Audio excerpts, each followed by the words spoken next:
Hello students, चलिए start करते हैं। एक्सरसाइज 10.6 का क्वेश्चन नंबर फर्स्ट देखते हैं क्या है। Prove that the line of centres of two intersecting circles subtends equal angles at the 2 point of intersection. बड़ा अच्छा क्वेश्चन है, ध्यान से समझो क्या पूछा है उसने क्वेश्चन में। कि मान लिया हमारे पास दो सर्कल हैं, एक सर्कल ये है एक ये है, एक का सेंटर ओ है एक का सेंटर ओ डैश है। तो जो भी इनका पॉइंट ऑफ इंटरसेक्शन है, ये यहाँ पे पॉइंट ऑफ इंटरसेक्शन है और ये यहाँ पे पॉइंट ऑफ इंटरसेक्शन है दोनों सर्कल का, तो यहाँ पे वो सेंटर के साथ इक्वल एंगल बनाते हैं, ये हमने प्रूव करना है। मींस ये जो एंगल है ये वाला, इस एंगल के इक्वल प्रूव कर देना है हमें। ठीक है, तो चलिए देखते हैं कैसे करेंगे। सबसे पहले लिखते हैं टू प्रूव। हमने प्रूव क्या करना है, क्योंकि यही समझ में नहीं आता कई बार बच्चों को कि प्रूव क्या करना है। तो angle O A O dash equal prove करना है हमें ओ बी ओ डैश के। अब आपको समझ में आ गया होगा, पॉइंट ऑफ इंटरसेक्शन पे जो एंगल बना हुआ है ये और ये एंगल हमने इक्वल करना है। इसके लिए मैंने कंस्ट्रक्शन की है छोटी सी। कंस्ट्रक्शन करने के लिए मैंने ओ ए को ज्वाइन कर लिया, ओ ए डैश को, ओ बी को और ओ बी डैश को। इन चारों पॉइंट्स को हमने ज्वाइन कर लिया। तो यहाँ पे लिखेंगे join O A O B O dash A O dash B. इन चारों लाइंस को हमने ज्वाइन कर लिया। अब बिल्कुल सिंपल सा इसका प्रूफ देख लेते हैं, बिल्कुल इजी स्टेप्स में कैसे करना है। सबसे पहले लेते हैं हम इन triangle A O O dash और ट्रायंगल ले लेते हैं एक बी ओ ओ डैश। ये दो ट्रायंगल्स ले ली हमने, एक तो ए ओ ओ डैश ऊपर वाली ट्रायंगल, एक नीचे वाली बी ओ ओ डैश नीचे वाली ट्रायंगल। इन दोनों ट्रायंगल्स को अगर मैं कॉन्ग्रुएंट प्रूव कर दूं तो मेरे ये एंगल्स भी क्या हो जाएंगे, इक्वल हो जाएंगे कॉन्ग्रुएंसी से बाय सीपीसीटी। तो वही यूज करेंगे और हम इसको प्रूव कर लेंगे। बिल्कुल सिंपल वे से कर सकते हो। देखो यहाँ पे क्या है, A O is equal to B O. जो ए ओ है हमारी ये, वो बी ओ के इक्वल है, इस सर्कल की रेडियाई है, इक्वल होंगी। सिमिलरली ओ डैश ए या फिर A O dash is equal to किसके होगा, बी ओ डैश के। यहाँ पे लिख देंगे radii of circle, radii of circle. Clear. और देखो ओ ओ डैश ऊपर वाली ट्रायंगल में भी है नीचे वाली में भी है, तो यहाँ पे क्या आ जाएगा, O O dash is equal to O O dash. तो यहाँ पे क्या हो जाएगा, ये कॉमन। तो क्या लिख देंगे, so triangle A O O dash congruent है हमारी triangle B O O dash के। अब दोनों ट्रायंगल कॉन्ग्रुएंट हो गई तो किससे हुई है, तीनों की तीनों साइड इक्वल थे। तो यहां पे क्या हो गया, साइड साइड साइड से। तो दोनों की दोनों ट्रायंगल्स हमारी कॉन्ग्रुएंट हो गई तो क्या हो जाएगा, angle O A O dash is equal to क्या हो जाएगा, angle O B O dash by CPCT. Means congruent part of congruent triangle. अगर दो ट्रायंगल कॉन्ग्रुएंट होती हैं तो उनकी कोरस्पॉन्डिंग साइड भी और उनके एंगल्स भी हमेशा इक्वल होते हैं। तो उससे हमने क्या कर लिया, ये प्रूव कर लिया, हैंस प्रूव्ड। आई होप आपको समझ में आ गया होगा, कोई डाउट नहीं लगा होगा। कोई भी डाउट अगर आपको फील होता है तो आप मुझे कमेंट करके पूछ सकते हैं, अदरवाइज मेरे व्हाट्सएप नंबर पर भी आप कमेंट कर सकते हैं। नेक्स्ट क्वेश्चन देखते हैं अपना, question number second. Question number second की स्टेटमेंट रीड करते हैं क्या है। Two chords AB and CD of length 5 cm and 11 cm respectively of a circle are parallel to each other and are on opposite sides of its center। ध्यान से सुनो क्या कहा है क्वेश्चन के अंदर, कि हमारा एक सर्कल है, उसका एक सेंटर है, उसके अपोजिट साइड्स, एक इस तरफ एक इस तरफ, दो कोर्ड्स हैं। तो एक कोर्ड तो हम मान लेते हैं ये है, ये कोर्ड होगी हमारी। एक इस तरफ कोड मान लेते हैं, ये मान ली हमारी क्या है, ये कोड। और दोनों की लेंथ दे रखी है, उसने एक दे रखी है 5 सेंटीमीटर, ये मान लिया ऊपर वाली क्या है 5 सेंटीमीटर की है और नीचे वाली क्या है 11 सेंटीमीटर की। ठीक है, ऊपर वाली को 11 नीचे वाली को 5 भी मान सकते हो, कोई प्रॉब्लम नहीं है। उसके बाद क्या कहा है उसने, if the distance between A B and C D. तो इनकी नेमिंग भी कर लेते हैं। ये मान लिया ए बी कोड है, ये मान लिया हमारी क्या है सी डी कोड। ठीक है, इनके बीच में जो डिस्टेंस है वो 6 सेंटीमीटर गिवन है। तो ये डिस्टेंस है हमारा 6 सेंटीमीटर। ये दे दिया उसने 6 सेंटीमीटर का डिस्टेंस, यहां पे लिख लेते हैं अपना 6 centimetre. Find the radius of the circle, तो हमने radius of the circle find out करना है।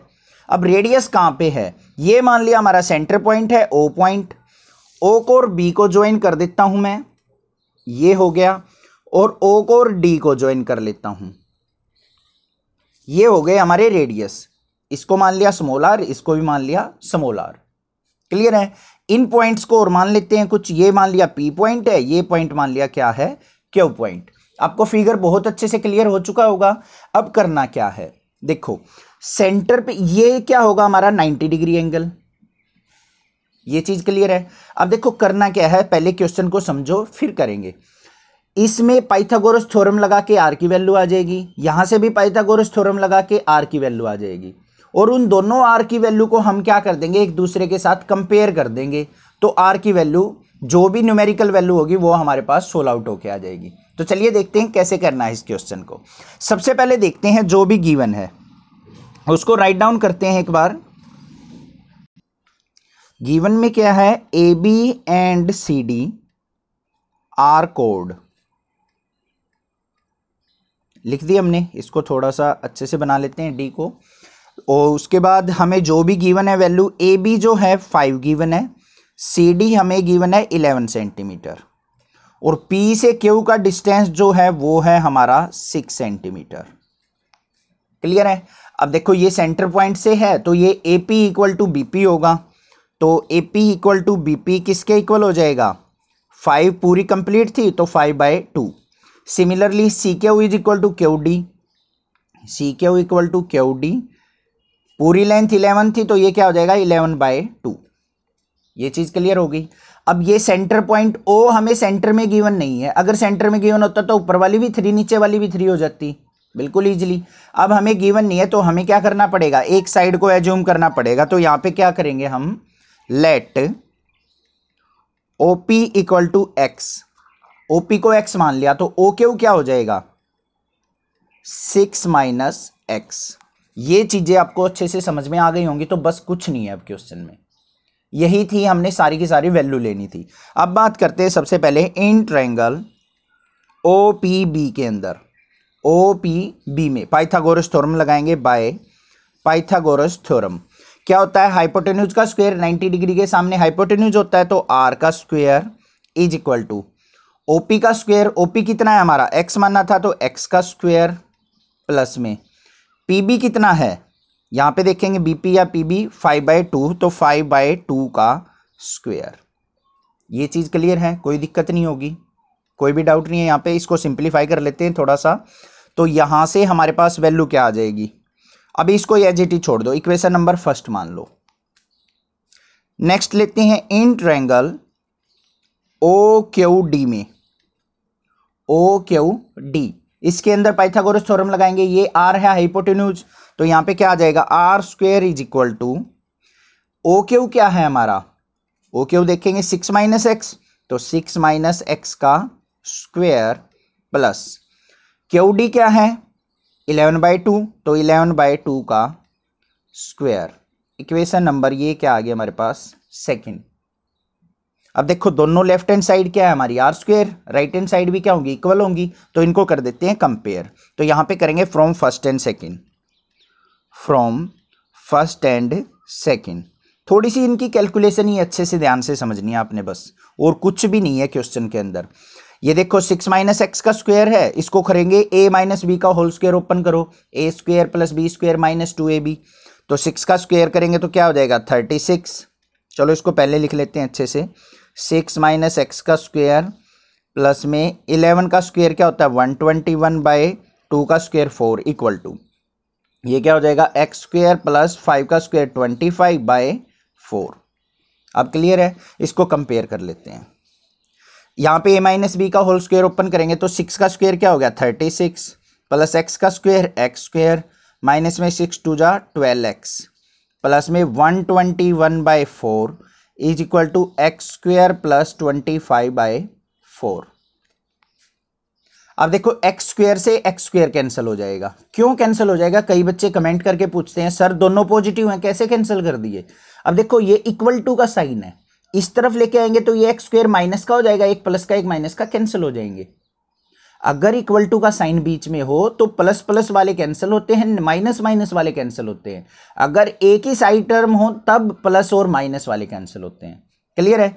अब देखो यहां पे हमने क्या करना है, एक्स वाली टर्म को एक तरफ रखेंगे और विदाउट एक्स वाली टर्म को एक साइड रखेंगे। तो यहां पे रखेंगे हम 36 प्लस में 121/4 और इसको इस तरफ लेके आएंगे तो माइनस का 25/4 इक्वल टू माइनस के 12x को राइट साइड लेके गए तो प्लस का 12x। कोई दिक्कत नहीं है। इसके अपोन में मान लिया 1, एलसीएम आ गया हमारा 4। अब 36 की और 4 की मल्टीप्लाई होती है 144 प्लस 4 से 4 कैंसिल, यहां आ जाएगा 121 माइनस में 4 से 4 कैंसिल, यहां आ जाएगा 25 इज इक्वल टू 12x। अब हमें x की वैल्यू चाहिए, यहां पे सिंप्लीफाई करते हैं। यहां पे क्या आ जाएगा 144 और 121 को ऐड करेंगे और उसमें से 25 सब्ट्रैक्ट कर लेंगे। तो यहां पे आ जाएगा 121 में से 25 सब्ट्रैक्ट किया 96 और 144 हो जाएगा 240/4 इज इक्वल टू 12x। यहां 12 मल्टीप्लाई में, इस साइड आएगा तो डिवाइड में। इसको सिंप्लीफाई करते हैं, 12 1 जा 12, 12 20 पे, 4 1 जा 4, 4 5 जा, तो x की वैल्यू आ गई हमारी 5। ये बिल्कुल सिंपल सी कैलकुलेशन है, आप कर सकते हैं। अब देखो x की वैल्यू तो आ गई हमारे पास, हमें चाहिए रेडियस की वैल्यू। अब रेडियस की वैल्यू कैसे आएगी, इस x की वैल्यू को किसी भी इक्वेशन में पुट कर दो, फर्स्ट या सेकंड में, जिसमें आपका दिल करे। तो हमने कर ली, मान लिया put in equation first, simple सी यही दिख रही है तो सिंपल वाली में पुट करो, ज़्यादा कैलकुलेशन नहीं करनी पड़ेगी। पुट इन इक्वेशन फर्स्ट क्या थी, R square is equal to x की जगह पुट करेंगे 5 का स्क्वेयर प्लस में 5 का स्क्वेयर क्या हो जाएगा 25/4। तो ये क्या आ गया 5 का स्क्वेयर 25 प्लस 25/4। इसके अपोन में 1 मान लेंगे, एलसीएम लेंगे, कितना आ गया 4। तो यहाँ पे क्या हो जाएगा हमारा 25 की और 4 की मल्टीप्लाई हो जाएगी हमारी 100 plus 25 is equal to R square. तो यहां पे देखो क्या आ गया, r इज इक्वल टू 100 और 25 क्या हो गया 125, तो अंडर रूट 125/4। या तो इसको एज इट इज छोड़ दो, या इसको क्या करो 125 को क्या लिख सकता हूं मैं, अंडर रूट 25 × 5 अपोन में 4। 25 5 जब 125 होता है, 25 का रूट करेंगे तो 5, अंदर क्या बचेगा अंडर रूट 5 अपोन में 4 का रूट 2, तो 5/2 रूट 5 आंसर आ गया हमारा रेडियस। आई होप आपको समझ में आ गया होगा, बिल्कुल सिंपल था। आगे तो कोई भी दिक्कत किसी प्रकार की लगे तो आप मुझे कमेंट करके पूछ सकते हैं। अदरवाइज इस चैनल को सब्सक्राइब कीजिए, बहुत सारा शेयर कीजिए, सपोर्ट दिखाइए बस चैनल के लिए, और कुछ भी नहीं चाहिए, मैं आपकी हेल्प करने के लिए बैठा हूं। Thank you students for watching this video, thanks.